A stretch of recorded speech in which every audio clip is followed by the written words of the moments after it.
This is for me, on those days when I feel dumb and afraid. When I think that I am wrong, or immoral, or bad, or whatever else might be lurking in my mind. This is to say, to hell with all of that, to the idea that I can't be who I am. This is about the times I felt afraid or embarrassed, or the times I felt proud when I didn't talk about being a queer too much. This is for me when I feel abnormal. Because right now, I feel wonderful. Right now, I feel natural. Right now, I know that they are all wrong. Right now, I know that I am not here to produce children. Right now, I know that my only worth is not in the breeding of humans. Now, I know that ideas of me being non-natural are stupid and ill-conceived. The idea that love goes only one way. The idea that I can't show emotion to a person of my gender. All too silly. All too wrong. Now I know that who I am is not based on what I do with my genitals, or with my hands, or what I do with my words. It is based on important things. This is for those days when I care whether my arms are around a man or a woman. This is for days when I think it matters. This is for the days when I think I can't live a normal life. This is for the days when I am criticized. This is for the days when I am attacked. This is for the times when I am afraid to walk down the street. This is for the times I got hurt and humiliated. This is for being called fag. This is for my love. This is for the gay agenda. This is for the idea that I am only a sexual being. This is for the idea that I only want to have sex and I never want to take walks or sit around and read while you are in the room. This is for the idea that I only relate with my genitals. This is for the idea that queerness only has to do with sex. This is for you telling me that it is insignificant. This is for me because I am real. This is for me most of all because I have the right to be happy. And this is also just as much for you.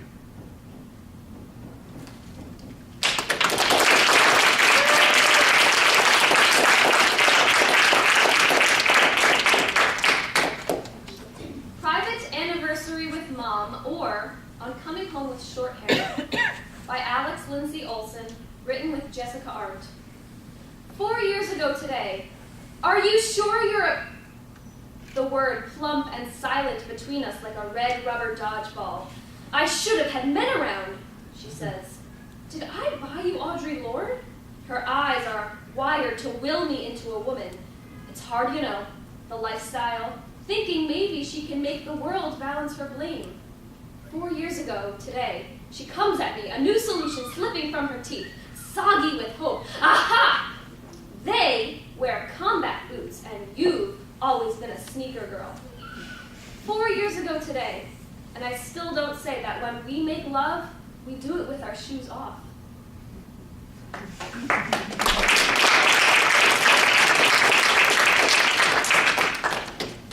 Poem for Us by Tim Arevalo. If believing in gods were still so simple, might I ask, what God was it that plucked us from heaven's branches, sewed us into our mother's wombs, to sprout for us, to blossom for us, to be beautiful for us? What God was it that slid us onto this planet as slick as we are, with lightning for tongues, and gave us the task of poets? I don't care anymore. It hurts too much to think of it, so I don't concern myself with such things. It's all irrelevant now, because we are nothing less than great. But that's too much to believe, isn't it? We've got to stay comfortable, hating ourselves, seeing hideous monsters in our reflections, so we can keep trying to escape these ugly bodies. Because hurting this bad is the only way we know we are still alive. We are nothing less than great. But this truth we dread, waving, blazing fists in its face, clenching doubt in our tender palms, because we are too coward to love ourselves. How have we managed to travel so little and yet hate ourselves so much? Ginsberg said he saw the best minds of his generation destroyed. I have seen the same. I have seen us in our rooms, foil and lighter in our hands, straw in our lips and nose, chasing black dragons and snorting white cobras, because $10 was cheap for a double hit of joy. I have seen us hunched over toilet bowls, vomiting self-esteem down the drain because Vogue and Elle always had beauty in a size 3, and that was only a heave-ho and upchuck away. I have seen us on the corner, complacent and numb, copying doom in dime bags, because we didn't know that the Grim Reaper wore Phyllis in a hoodie. I have seen us swigging golden poison because we were fooled and thought manhood was sold in 40-ounce bottles. I have seen us spread our legs like the horizon because some man tricked us into accepting that love was only found on our backs. I have seen us. I have seen us. And I am not a coward anymore.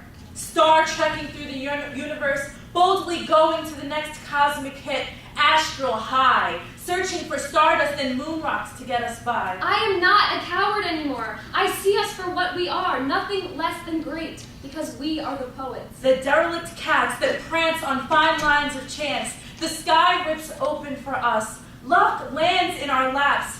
We confuse the wind, dismiss it, and send it off in all directions. We tap dance on the shoulders of waves and give height to the tides. We walk and talk mountains, breathe hurricanes, hum earthquakes, and our kisses are wet haikus glistening on crimson pages. We are nothing less than great, more than divine. But great and divine are still just words, and words still have walls. And walls are nothing but limits, but we are limitless.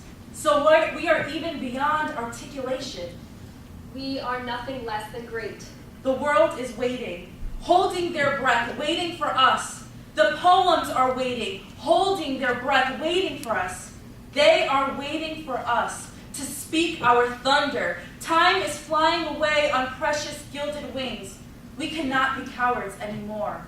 The stakes are too high. The poems are too many. The world is waiting for us to claim the mountaintops, siphon the sun into our pens and illuminate the page. On the mountain's top where we are gods and goddesses, and fear and hate are obsolete. Just take my hand. There's nothing I can show you you can't see for yourself, but just take my hand.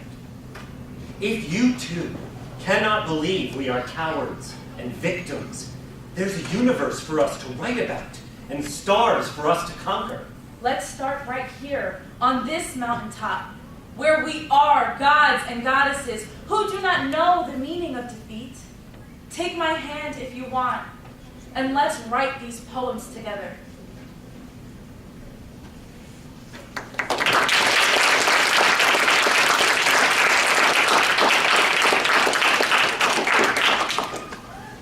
Poem from Matthew Sheppard by Margot Kelly Rodriguez. And I wonder if at 32 degrees the frost covered your hair like a halo hiding the crushed edges of your skull. And I wonder if the sun cringed and the morning cried for your body strung along the fence, a boy beaten, a boy broken. I wonder if the blood cried from the cuts lining your torso. I wonder if you heard the familiar scraping of knife to scalp, the crack of a white fist pounding brown bodies.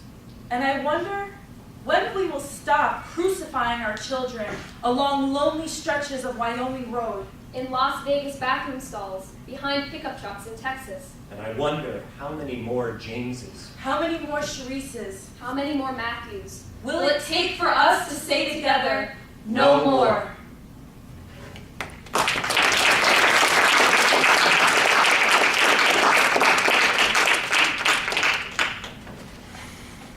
Halloween, for Malachi. They made you watch while they did it, so you never forget. Her eyes, glassy with fear, searching your face for recognition as 5 fists rain on her. 2 guys hold you back, saying, "Watch, Butch, watch." Aren't you supposed to save her? And after the thunder of laughter, the blood-stained concrete, the snap of bones and pride, you couldn't bring yourself to look at her. Couldn't live with yourself reflected, helpless and beaten in her eyes. But I want to tell you that you're strong. That I see you walking those same streets 1 year later, wearing the same clothes, holding your head high in order to say that I have survived 2 years on the streets, and I have survived deprogramming camp for queers, and I have survived 18 years, gang wars and ridicule, my father's fists, my mother's scorn, and I have survived, have saved myself, time and again, in order to say that I own myself, and no fist can pound that out of me.